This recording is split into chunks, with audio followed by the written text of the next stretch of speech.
I'm gonna tell you why Aiden is the best character. Let's go. Let us start off with his base attack first. His base attack deals 67% of his attack per 1.36 seconds. Is decent for being a support and a debuffer. I think it's decent. Let's go over to the next ability. Places attack boost to 2 allies with the highest attack, lasts 20 seconds, deals 500 damage, and places crack armor to the target, lasts 20 seconds. And that crack armor is 75% of the def, and the attack boost is 50%.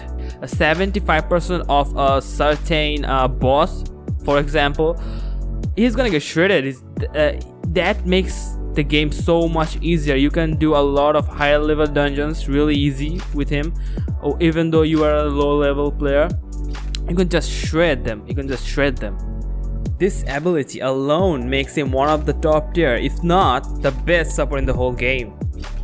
And if you upgrade him furthermore, man, come on, last 30 seconds.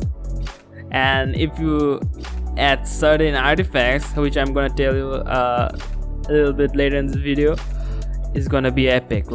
Just epic. Let's go to the next ability then. It's called Updater. Each with 75% chance of placing skill damage boost to 2 random ally for 20 seconds, and this will trigger once per 12 seconds. And the damage boost is 50% more. So yeah, it's good. Like, the passive is really good. And let's go to the last ability, last but not least. It's called Tech Growth. This ability is gonna increase your main DPS's ultimate by a lot. I mean a 10% lot. And if you upgrade it to the max, it's gonna scale up to 15%. Damn, good. Now let's go to his base stats. It's relatively good, like 9700 HP and 500 attack. I mean close to 600 attack and def, and accuracy 25% and resist 100.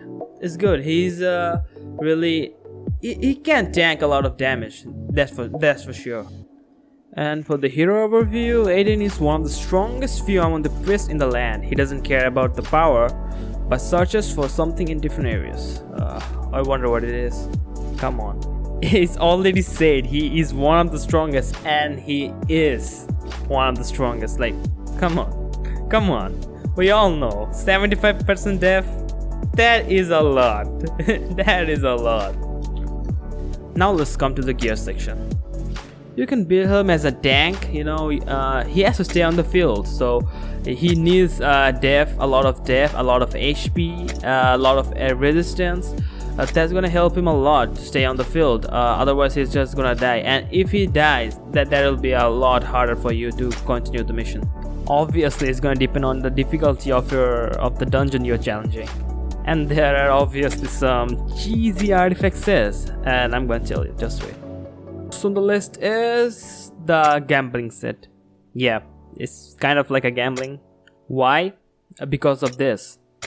Has a 30% chance on increasing duration by 50% when placing debuff successfully.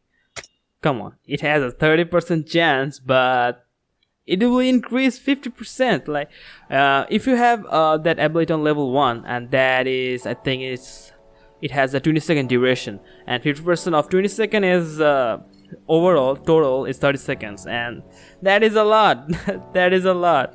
If you get that chance proc, it's gonna be epic. Like, that long duration, that is sweetness. But it is gonna be sore for the boss or PvP in PvP the champions. And on the last 2 sets, you can just add 2 accuracy, or maybe 2 def, or maybe 2 HP set. It depends on you. As for the tank build, you can use a 4 set of block gear because it decreases damage taken by single target damage. And I don't know how much percentage it decreases, but it decreases. So yeah, I have to do some math, but that shit is gonna take a lot. Just make sure that he has a lot of def, HP, and resistance on his substats in his artifacts. And as for me, I would go with the tank build because I want him to stay on the field like at any cost, and I want him to die just before the main GPS. So yeah, it's your choice. It depends on you how you like him to build, but in the end, if you got him, just use him. It's gonna make your game so much easier and so much fun too. And his character design also looks good. And as for the PvP, just make sure that you hit your ult on the main tank of the opponent, and that's it. Game over.